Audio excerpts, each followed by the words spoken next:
Back in 2020, we saw Elden Ring come out, and it was praised beyond belief. So many people hopped onto it, and so many people liked it. Same thing with Baldur's Gate 3 this year. A lot of people love this game, including me. I'm having so much fun with Baldur's Gate 3.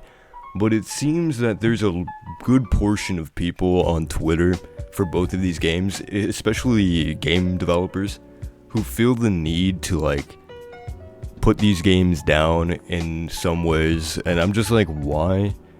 If anything, we should be praising these games for how great they are and how, I would say, not really genre-defining, but generation-defining games. The fact that we have two of some of the best RPGs to have ever come out in the past, 10, 20 years, in this one decade back-to-back is insane.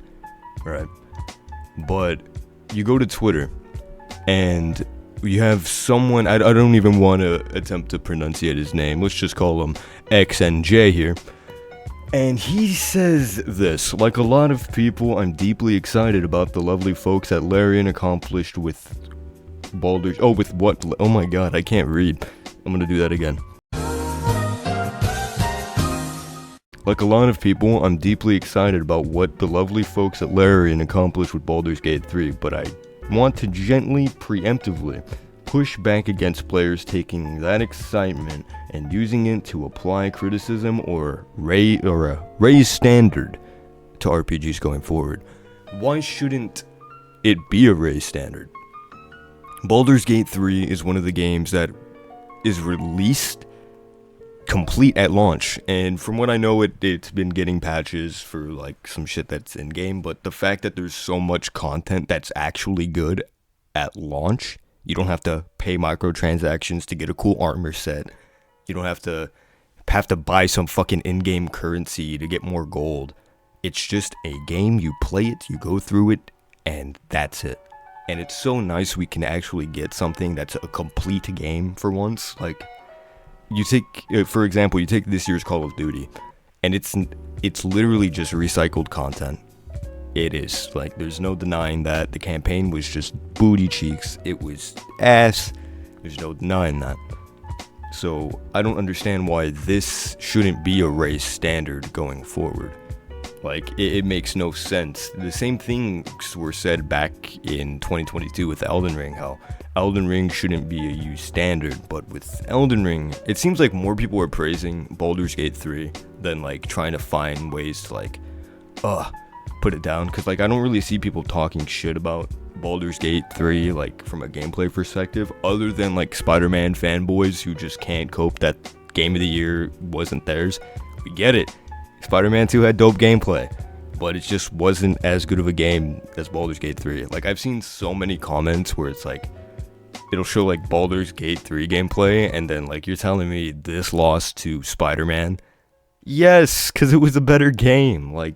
It's just complete. It has way more content. It has some of the best content in gaming that I've experienced, and that's saying something, because in my 18 years of life, I've spent 16 years of those gaming and playing so many different games. So, yeah, the fact that I am blown away and I'm still so intrigued by it is insane.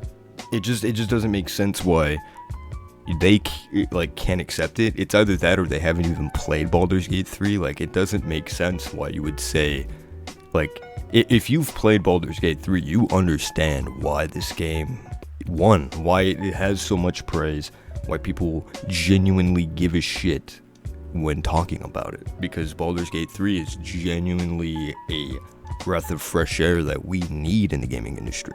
It's something that it's very much needed, because it's the same third-person action RPG, or it's a cash grab of an old IP, or they're trying to bring back new players or old players with new content somehow, and it just doesn't always work. I miss the time when we could get complete games that actually were worth competing each year, seeing what would be Game of the Year. We barely get any really good games to vote on, or to say, yes, that deserves Game of the Year, because a lot of them are just rushed or half-assed to get a quick buck. and that's the gaming industry, especially with companies like Activision. Oh, it's so bad. It's so bad, and it's so apparent.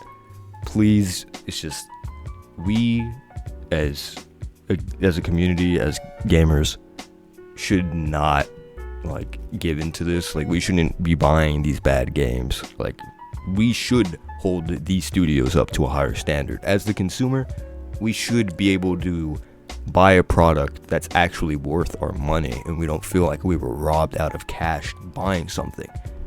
It still is baffling to me that the new Call of Duty is $70 when it's still not even, it feels like it lacks so much content compared to everything else. But oh no, the game developers don't want to talk about how bad that is. No, let's not talk about that. Let's talk about user experience and how bad their stability and performance is. Like, isn't yours worse both on consoles and on PC? Like, it just doesn't make sense. Make it make sense. Anyways, I know this is such a random video, but I've seen a lot of similarities in 2022 and this year with both Elden Ring and Baldur's Gate 3, and I just felt like I wanted to talk about it. I may or may not edit this. I'll probably just slap some gameplay and cutscenes and shit. But yeah, I'm gonna try and do more content like this, so if you guys enjoy it, please let me know. And then other than that, I got nothing left to say. You guys have a great day, and I'll be seeing you in the next one. Peace.